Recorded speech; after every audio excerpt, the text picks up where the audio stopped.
नमस्ते विद्यार्थी मित्रों, धोरण 8 विषय हिंदी प्रकरण 7 हार की जीत। विद्यार्थी मित्रों, આપણે જોતા હતા हार की जीत के लेखक सुदर्शन जी ने यहाँ पर जिस तरह माँ अपने बेटे को, किसान अपने खेत को देखकर आनंदित होता है, उसी प्रकार यहाँ बाबा भारती जी भी अपने घोड़े को देखकर इतना आनंदित होते थे। जब उस प्रदेश के डाकू खड़क सिंह के पास उस घोड़े के बारे में कुछ बातें आई तो खड़क सिंह उस घोड़े को देखने के लिए वहाँ पर आया और उसने खड़क सिंह बाबा भारती को सुल्तान घोड़े के बारे में पूछा। अब देखिए आगे, मैंने भी बड़ी प्रशंसा सुनी है। तो खड़क सिंह ने बाबा भारती को कहा कि इस घोड़े की मैंने भी बड़ी प्रशंसा सुनी है, उसकी चाल तुम्हारा मन मोह लेगी। कहते हैं देखने में भी बड़ा सुंदर है, क्या कहना। जी उसे एक बार देख लेता है, उसके हृदय पर उसकी छवि अंकित हो जाती है। तो जो उसे एक बार सुल्तान को देख लेता है तो उसके हृदय पर उसकी छवि अंकित हो जाती है। बहुत दिनों से अभिलाषा थी, आज उपस्थित हो सका हूँ। बाबा भारती और खड़क सिंह अस्तबल में पहुँचे। जहाँ पर घोड़ा रखा जाता है वह अस्तबल। बाबा ने घोड़ा दिखाया। घमंड से खड़क सिंह ने घोड़ा देखा आश्चर्य से। उसने सहस्त्रों घोड़े देखे थे, परंतु ऐसा बांका यानी कि मजबूत घोड़ा उसकी आंखों से कभी न गुजरा था। तो डाकू खड़क सिंह घोड़ा देखकर ही चौंक उठा और ऐसा घोड़ा उसने कभी नहीं देखा था। सोचने लगा, भाग्य की बात है, ऐसा घोड़ा खड़क सिंह के पास होना चाहिए था। इस साधु को ऐसी चीज़ों से क्या लाभ। कुछ देर तक आश्चर्य से खड़ा रहा। उसके पश्चात उसके हृदय में हलचल होने लगी। बालकों की सी अधीरता से बोला, परंतु बाबाजी इसकी चाल न देखी तो क्या। बाबाजी भी मनुष्य ही थे। अपनी वस्तु की प्रशंसा दूसरे के मुख से सुनने के लिए उनका हृदय अधीर हो गया। घोड़े को खोलकर बाहर ले गए। घोड़ा वायु वेग से उड़ने लगा। घोड़े की चाल देखकर उसके हृदय पर सांप लौट गया। वह डाकू था और जो वस्तु उसे पसंद आ जाए उस पर वह अपना अधिकार समझने लगता था। उसके पास बाहुबल था और आदमी थे।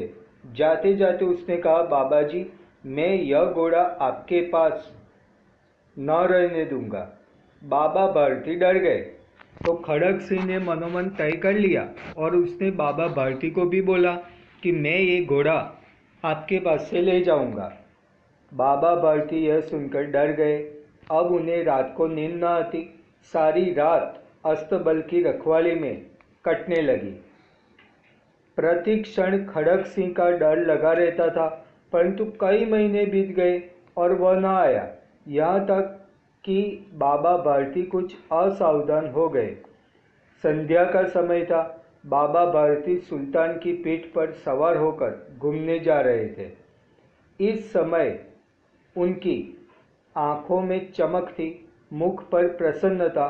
कभी घोड़े के शरीर को देखते, कभी उसके रंग को, और वह मन में फूले न समाते थे।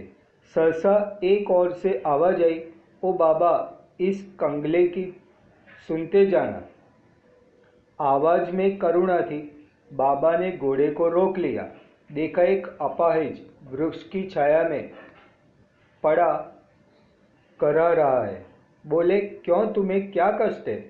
अपाहिज ने हाथ जोड़कर कहा, बाबा मैं दुखिया रहा हूँ, मुझ पर दया करो। रामावाला यहाँ से 3 मील है, मुझे वहीं जाना है। घोड़े पर चढ़ा लो, परमात्मा भला करेगा। वहाँ तुम्हारा कौन है? दुर्गा दत्त वैद्य का नाम सुना होगा, उसका सौतेला भाई हूँ। बाबा भारती ने घोड़े से उतरकर अपाहिज को घोड़े पर बैठा लिया और स्वयं उसकी लगाम पकड़कर धीरे धीरे चलने लगे।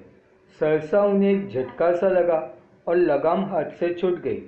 उनके आश्चर्य का ठिकाना न रहा जब उन्होंने देखा कि अपाहिज घोड़े की पीठ पर तन कर बैठा है और घोड़े को दौड़ाए लिए जा रहा है। उनके मुख से भय, विस्मय और निराशा से मिली हुई चीख निकल गई।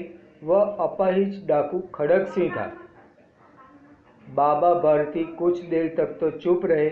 इसके पश्चात कुछ निश्चय कर पूरे बल से चिल्लाकर बोले, जरा ठहर जाओ। खड़क सिंह ने आवाज़ सुनकर घोड़ा रोक लिया। उसकी गर्दन पर प्यार से हाथ फेरते हुए कहा, जी, यह घोड़ा अब न दूंगा।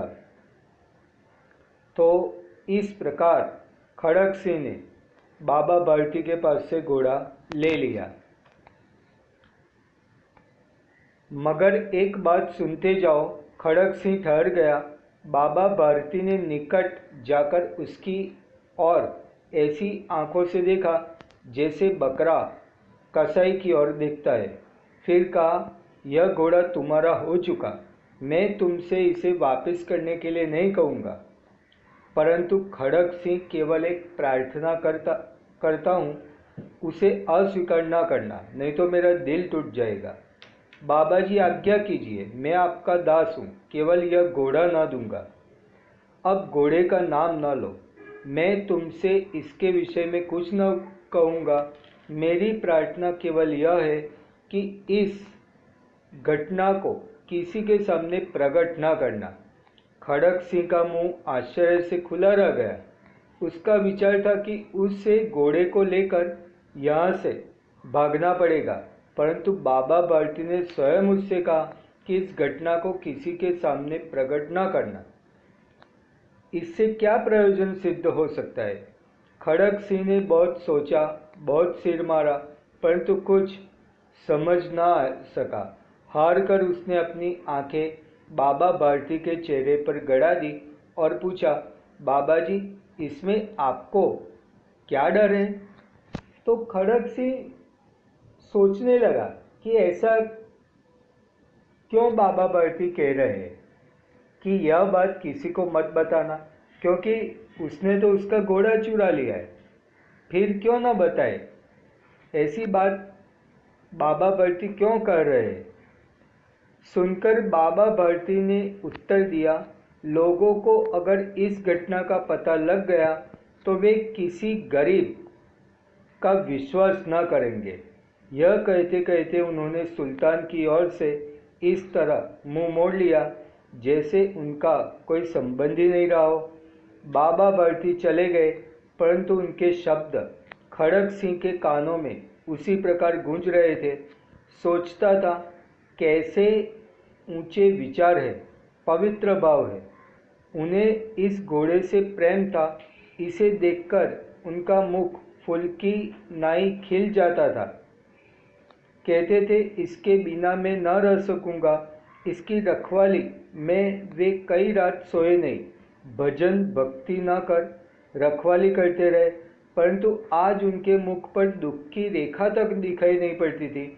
उन्हें केवल यह ख्याल था कि कहीं लोग गरीबों पर विश्वास करना ना छोड़ दे।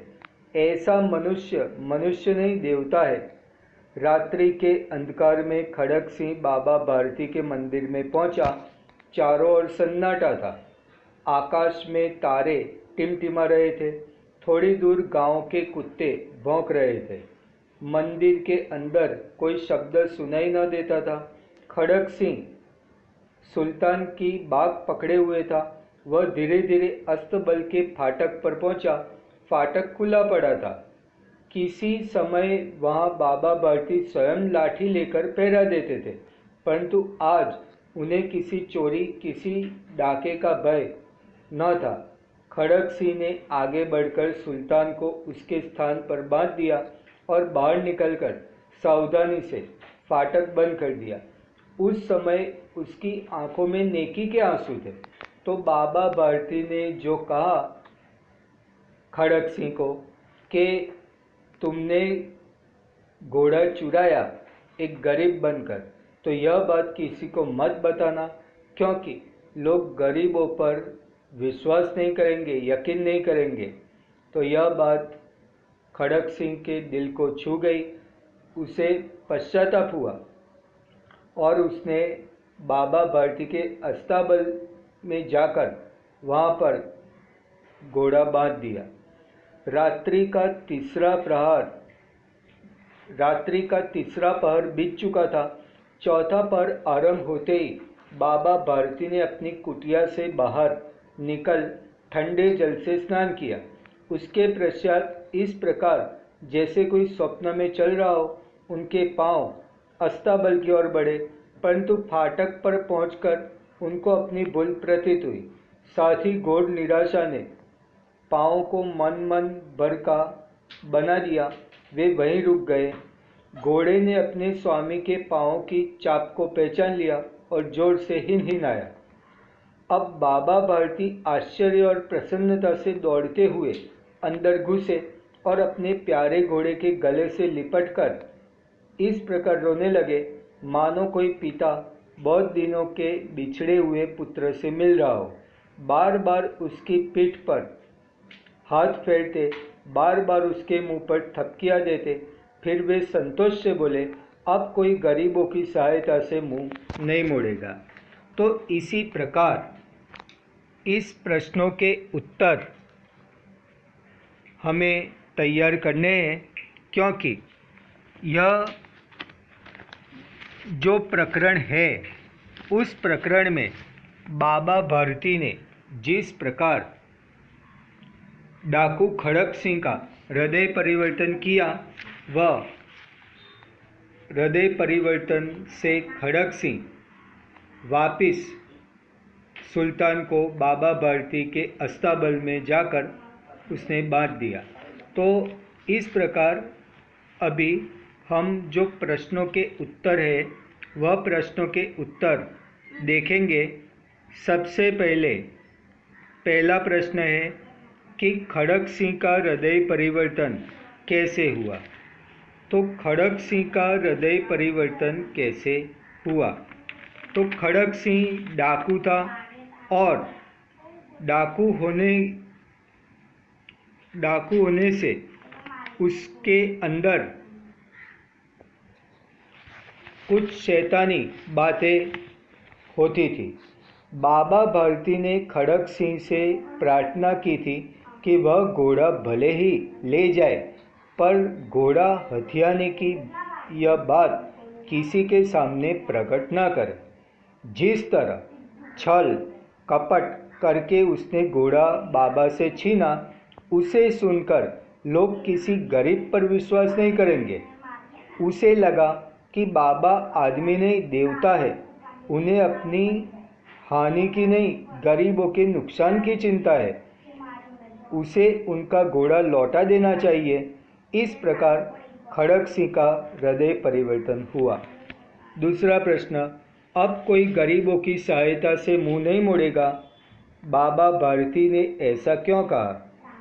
तो खड़क सिंह ने गरीब और अपाहिज बनकर बाबा भारती को धोखा दिया था। उन्हें डर था कि इस घटना का पता चलने पर लोग गरीब और अपाहिजों पर विश्वास नहीं करेंगे। अब खड़क सिंह के धोखेबाजी की बात फैलने का डर नहीं था, इसीलिए बाबा भारती ने कहा कि अब गरीबों की सहायता से कोई मुंह नहीं मोड़ेगा। यदि बाबा भारती की जगह आप होते तो क्या करते?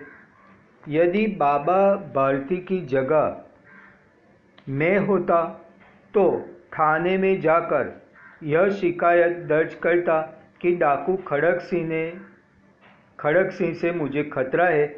वह मुझे धमकी दे गया है कि वह मेरा घोड़ा मुझसे छीन ले जाएगा। उसकी धमकी के कारण चौबीसों घंटे मैं भयभीत रहता हूँ। अपने बचाव का मेरे पास कोई उपाय नहीं है।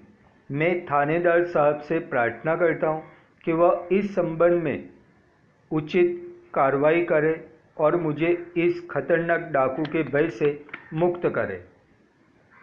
इस घटना को किसी के सामने प्रकट न करना, ऐसा बाबा भारती ने क्यों कहा?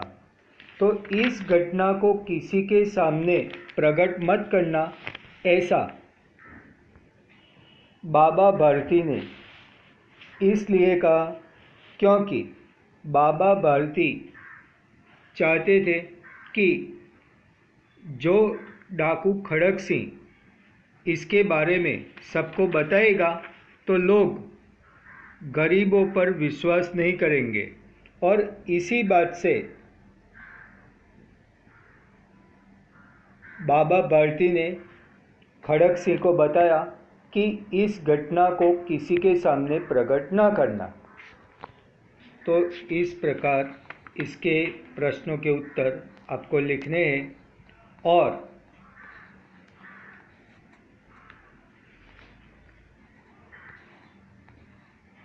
स्वाध्याय के प्रश्न, खड़क सिंह उस इलाके का खाली जगह डाकू था, तो कुख्यात डाकू था। दूसरा, अपनी वस्तु की प्रशंसा दूसरों के मुख से सुनने के लिए उनका हृदय, अपनी वस्तु की प्रशंसा दूसरों के मुख से सुनने के लिए उनका हृदय अधीर हो गया था। तो इस प्रकार इसके प्रश्नों के उत्तर। तीसरा, बाबा जी आज्ञा कीजिए, मैं आपका दास हूँ, केवल यह घोड़ा न दूंगा। तो स्वामी नहीं लेकिन दास। अब एक दो वाक्य में, खड़क सिंह बाबा भारती के पास क्यों आया? तो खड़क सिंह बाबा भारती के पास इसलिए आया क्योंकि खड़क सिंह ने बाबा भारती के घोड़े को देखने की इच्छा थी, इसलिए वह बाबा भारती के पास आया। बाबा भारती किस बात से डर गए थे? तो बाबा भारती इस बात से डर गए थे क्योंकि खड़क सिंह ने उसे कहा था कि अब वो उस घोड़े को उनके पास नहीं रहने देगा, तो इस बात से वह डर गए थे। सुल्तान पर सवार खड़क सिंह ने बाबा भारती से क्या कहा? तो सुल्तान पर सवार खड़क सिंह ने बाबा भारती से कहा कि अब यह घोड़ा मैं आपको न दूंगा। प्रश्नों के उत्तर, बाबा भारती अपना समय कैसे बिताते थे? तो बाबा भारती अपना समय अपने भक्ति भजन में बिताते थे और बाकी का समय अपने घोड़े सुल्तान की देखभाल करने में बिताते थे। बाबा भारती को किसका डर लगने लगा, क्यों? तो बाबा भारती को डाकू खड़क सिंह का डर लगने लगा क्योंकि खड़क सिंह ने बाबा भारती को बताया था कि वह अब घोड़ा उनके पास नहीं रहने देगा। तो इस बात से बाबा भारती डर गए थे। घोड़े को वापस आया देख खड़क सिंह ने सुल्तान को कैसे प्राप्त किया? तो खड़क सिंह ने सुल्तान को एक अपाहिज बनकर प्राप्त किया। वह एक अपाहिज भिखारी बनकर रास्ते में पड़ा हुआ था और जैसे ही बाबा भारती वहाँ से गुजरे तो उनको बताया कि इस अपाहिज की मदद करो, उनको घोड़े पर बैठाकर ले जाओ। तो इस बात से खड़क सिंह ने सुल्तान को बाबा भारती के पास से ले लिया। घोड़े को वापस आया देख बाबा भारती ने घोड़े से कैसा बर्ताव किया? तो घोड़े को वापस आकर देख बाबा भारती बहुत खुश हो गए और घोड़े के पास जाकर और घोड़े को अपने गले से लगा लिया और रोने लगे। तो इस प्रकार घोड़े को वापस आए देख बाबा बर्ती ने बर्ताव किया। तो એ વિદ્યાર્થી મિત્રો, આ રીતે આના પ્રશ્નોના ઉત્તર સુવાચ્ય અક્ષરે લખીને તૈયાર કરવાના રહેશે। હવે પછી આપણે આગળનું પ્રકરણ જોઈશું। જય શ્રી કૃષ્ણ।